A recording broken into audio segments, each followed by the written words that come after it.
Thank you for coming in. Thank you for having me. You bet. I know we're just going to talk about some really ugly things, and I appreciate you sitting down for this. Thank you. Gosh, this sounds cold and horrible, but what number was your mother's death? It depends on the number that we know about, that it's officially reported or in the papers. But I would say it was probably number 7 in 2016. Jeez. Tell me about your mom. Who was she? So my mom is Leah Corken. Leah is a fabulous lady, first and foremost, with sassy, sarcastic, funny, witty, sharp. We grew up internationally, so we loved to observe people, and she just was the kind of woman that would rather sit at the bar than sit at a table and have a scotch and a beer. Huge Green Bay Packer fan, huge Tiger Woods and golf fan, and just a fabulous, loving How old woman. was she? She was 83 when she passed. And how sharp was she? She was very sharp. She was her mind was 100%. She was in a walker, so she was walking a little slow, but her health was good, very well. And she was in an assisted living. No, she was none of the victims. Most of the victims, I don't think any of the victims were in assisted living. Every one of the victims was either in their individual home or independent living facility, 55 and older, independent living. Okay. So tell me what you know about, well, first tell me what happened to your mother. So the night before my mom had passed, I had taken her to a movie and dinner and have an adorable picture of her just looking all sassy because she bought all these new shoes. And dropped her off. Every morning I would call her up and say, "Good morning, Mom. What are you doing today? And I love you." So I had that opportunity. So Friday, August 19th, 2016, I called her that morning and she was saying she was going to get her hair done. So later on that afternoon, my sister in Florida would tag team, "Hey, Mom, how was your day?" And she didn't hear from her. So then 5 o'clock, I'm starting to get concerned. 6 o'clock, I run over there. I asked them to do a wellness check, and before I could get over there, they said I need to get there right away. And this is at Tradition Prestonwood in North Dallas. So as soon as I turned the corner, saw the sirens, I knew something had happened, and walked in to see my mom deceased, and it was, as you can imagine, just beyond sadness, grief, shocked, screaming, "Mom, no, Mom." It was just horrible. Because it was a surprise. Surprise. Yeah, and that happens. But in this case, you walked in, and when did you start to think something's not right? Immediately. It was the position of her body that we now call, as sisters of victims' families, a signature position, because he seemed to put bodies. My mom was in a very straight line, and I thought, this is so odd. And her face was face down in the carpet in a very straight line, and so like she just died standing straight and just straight toppled down. over. Yeah, right? That doesn't happen. Well, I don't know. Yeah. So I literally pretended to fall, like I just had a stroke and fell, and I crumpled on the ground. Sure. The sheet was still on top of her, and all I could see was her hand sticking out. And I'm like, this is so odd. She just had her hair done. Why is the back of her hair messed up? And why are her feet positioned straight up? And why is her walker over here? And why? And that position just really bothered me. But you don't think murder. It just doesn't even cross your mind. Right. And then I saw that she was missing her wedding ring. It was a very thick gold 18-karat band from Brazil that was cherished with 5 small diamonds, and and it was missing. So I immediately said, "Who took her ring?" And the person that works at Tradition Prestonwood came in, consoling me, someone I thought was a good friend of mine and I thought loved Mom. and said, "This is how people die." I'm like, no, in a straight line like that, that doesn't look normal to me. This just doesn't look right to me. And he convinced me that that's how it can look sometimes, and that my mom probably hid her ring in a drawer somewhere because that's what old people do. When did you start to hear that maybe it was murder? It was precisely December 12th, 2018, 2 years later, a little over two years, and I got a phone call. I got a phone call and read the message, and it said, "There's reason to believe your mom was a victim of a murderer named Billy Chemirmir."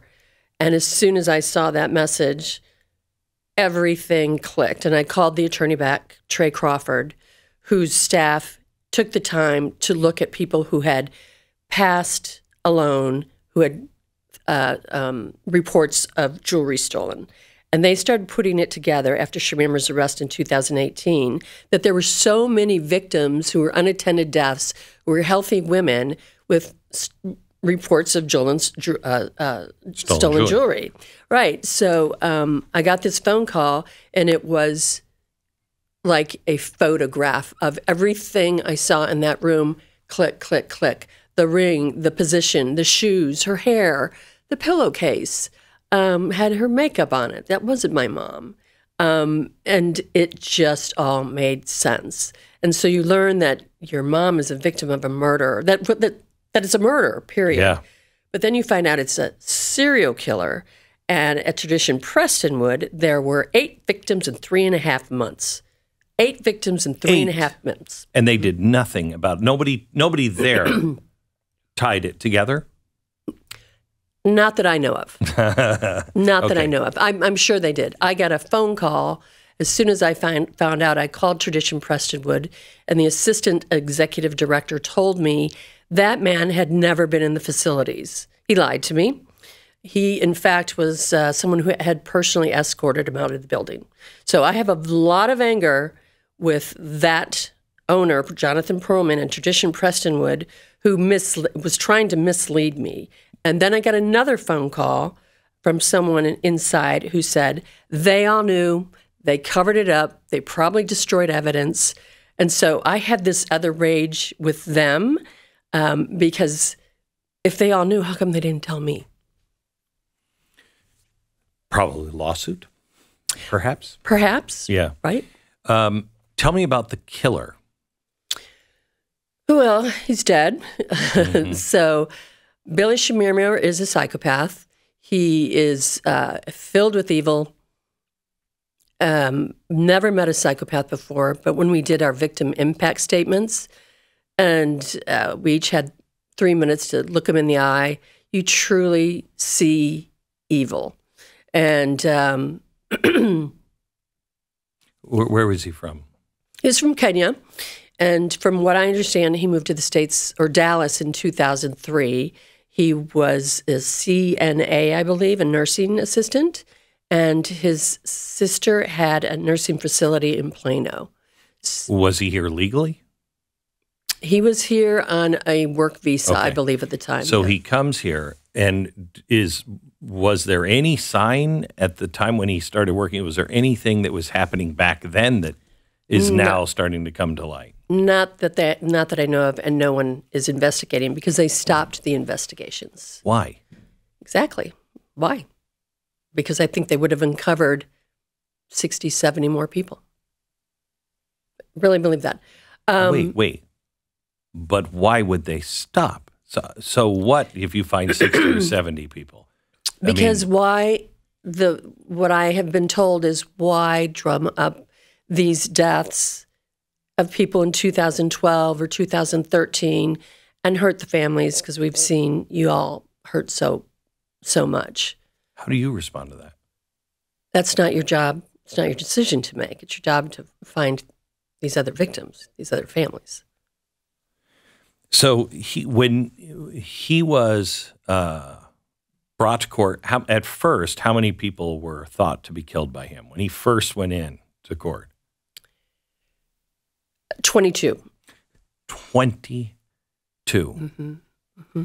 But he was only charged with how many? He was indicted with 22. Indicted with 22, but he was charged with two. Correct. Why? Well, they took away the death penalty. John Creuzot took away the death penalty, and he felt that it was best to have two for the Dallas victims. So we have so many victims in Dallas and so many in Collin County. So for the Dallas victims, John Creuzot took away the death penalty and decided that Chemirmir should have two back-to-back life without parole. That we... You're in Texas. I know. Why? I met with John Creuzot, and I said, "You need." I was outraged. He actually had a Zoom call with us because it was during COVID, and met with us on Zoom and explained to us, and we kind of all just sat back and was like, "Wait, we're in Texas, right? Mm-hmm. How can you take away the death penalty?" We know of 24 murders. We know of these murders. How do you not get the death penalty? And I met with Mr. Creuzot, and he explained to me that you will never see that man die in your lifetime. There will be appeal after appeal after appeal, and you will have a very difficult time, and you probably won't see him. You won't see him die. Is that true in Texas? Because I know I saw some people, a heinous murderer in Houston that was executed. And it took years, but the crime and the punishment happened, not across a long period of my lifetime, but a few years. I mean, it can take a long time, right? Mm-hmm. I mean, that's true, but is there too long a time to wait for justice in something like this? Unbelievable. Well, it was also because he was from Kenya, and they would have to go to Kenya and research the way he was raised and his family, and they felt that this would take so much longer. Why would they have to? I don't understand America anymore. Anyway, so he's sent to jail. Mm-hmm. He's in prison, mm-hmm. and he's killed just, last week or 2 weeks ago, something like that. Yes. He's killed. Your first reaction? I got the phone call from the victim system. And I'm not going to lie, I was thrilled. I was karma, justice. Yeah. And I didn't want our taxpayer money paying for him anymore. I didn't want to pay for him in prison. And he was in the general public. He was not in an isolated cell, even as a serial killer. He was with the general public. And I really believe that even in the prison system, there is someone who does these kind of crimes. I don't think it was just the cellmate. It's just my opinion, of course. I believe he was targeted. And I did not think it would happen this fast. I think it would happen in a couple of years. But kind of like Jeffrey Dahmer. Jeffrey Dahmer. He was a Jeffrey Dahmer. Correct. And by the way, Glenn, I'm happy that I had this closure with this murder, and that I'm not waiting 2 more decades.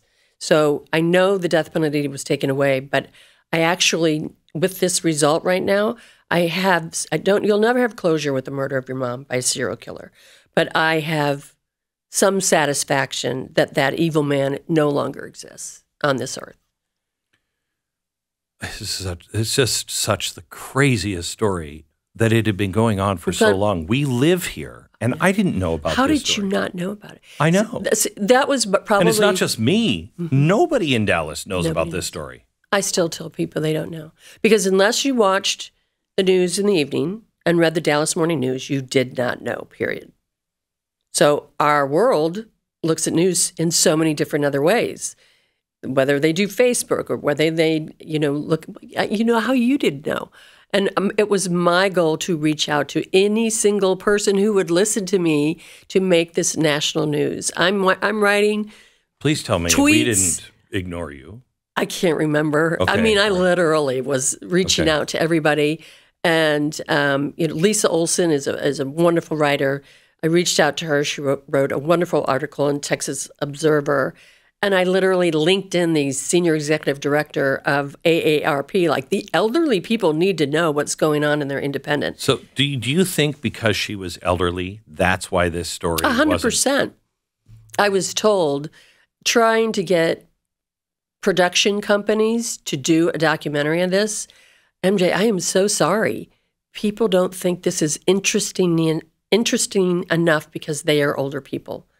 Elders don't matter. If they were college students, sorority, if babies, you knew this would be on every single page, but they didn't care. It wasn't interesting enough.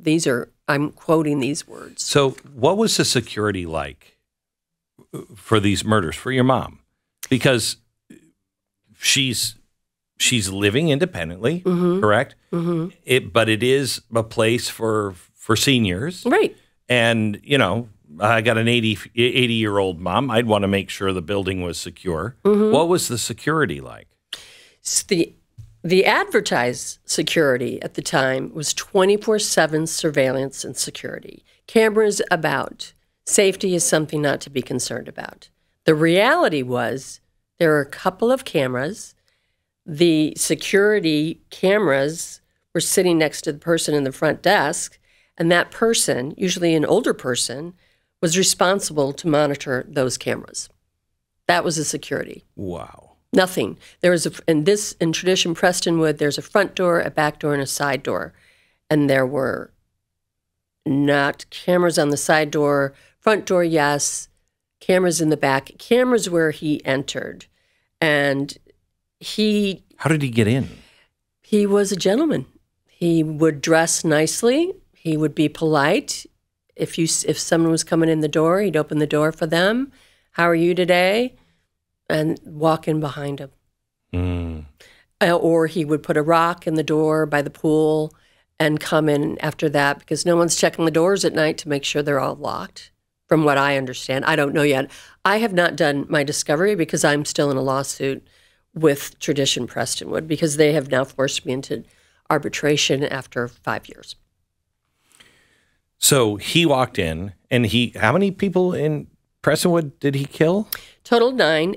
8 in 2016 and 1 in 2017. Okay. How did he keep getting in? Did anybody see him? Was he... According to the person who called me from Tradition, he was all over the cameras, and that's a quote. Of course, it was a phone call. And I know from our prosecutor that he was there physically at least 26 times. And nobody noticed him? Oh, they noticed him. I'm sure they noticed him. They one time personally escorted him out of the building because people that lived there were saying, "What are you doing here?" He would say, "I'm checking for leaks. I'm checking for this. I'm checking for that." He was just wandering the halls looking for his victim. He literally was just preying on the victims walking down the hallway. And did any of the victims or anybody warn and say, "Hey, this guy is..."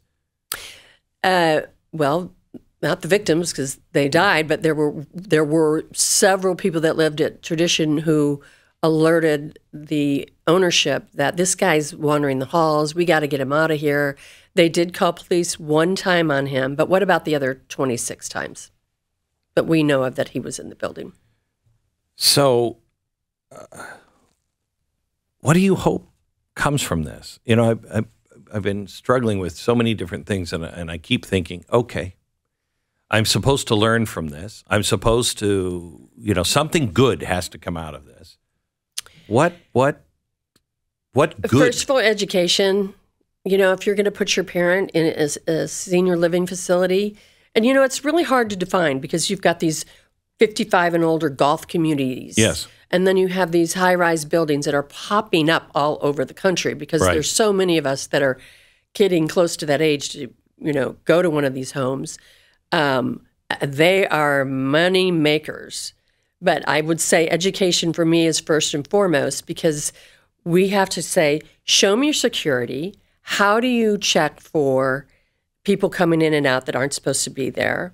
How are you going to communicate to the people who live there that there's something going on here and please alert us? Well, show me the cameras, show me the security guards, show me the systems that my mother or father is going to be safe living here.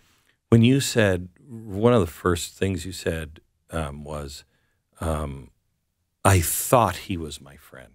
I thought he loved my mom. Why do you say that? Because this particular person saw every single of the 8 victims, and probably the 9th in 2017, dead. A lot of them were in the, again, what we say, the signature position. And by the way, average of maybe 2 or 3 people die because they had a heart attack or they had to go to the hospital. Why, you have 8 in 3.5 months, and every one of them has a police report. Don't you think that is alarms just going off? And at the same time, there's this guy walking in and out of your building, and you aren't putting 2 to 2. Come on. I mean, I have so much rage with Tradition Prestonwood because I think they cared more about the bottom line and the money that they were making. A serial killer, Billy Chemirmir, found a perfect way to do his daily job. He found a place. He found Edgemere. He found Tradition Prestonwood. He found Preston Place. And then in Frisco, he found these places that had 0 security. And all of these are very expensive. These are not, you pay for that. You pay for that security. And so for me, education is huge. And that's part of our foundation that we started, secureourseniorSafety.org. And that is what? There are 7 of us that, as victims' daughters and a son, that got together several years ago to start legislation in Texas that we get independent living have some sort of regulation. Because right now, independent living is considered the same thing as apartment building.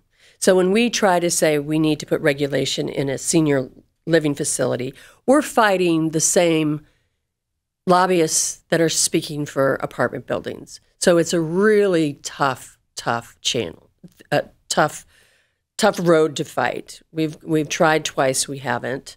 We need a lot of money. SecureOurSeniorSafety.org. We'd love donations, sorry to say, but we do.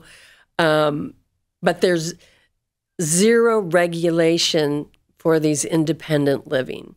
So when I say educate our mom and dad that's going there, no, it's just like going into an apartment building somewhere. It's not. No matter what the ads say, no matter what the beautiful building looks like, check the security. I am sorry that this has happened to you and so many others. I can't believe, Stu and I, when we first heard about it, couldn't believe this was in Dallas. This is shocking. Shocking. A story like this, one of the bigger serial killers in our history, in our nation. Absolutely. Happened right here. We live there. Never heard of it. Unbelievable. It's unbelievable. But, as I said, maybe some good will come out. If you want to help, if you want to donate, this should be happening all over the country, quite honestly. Secure Our Seniors Safety. Secure Our Seniors Safety.org. Correct. Thank you. Thank you. Appreciate you having me.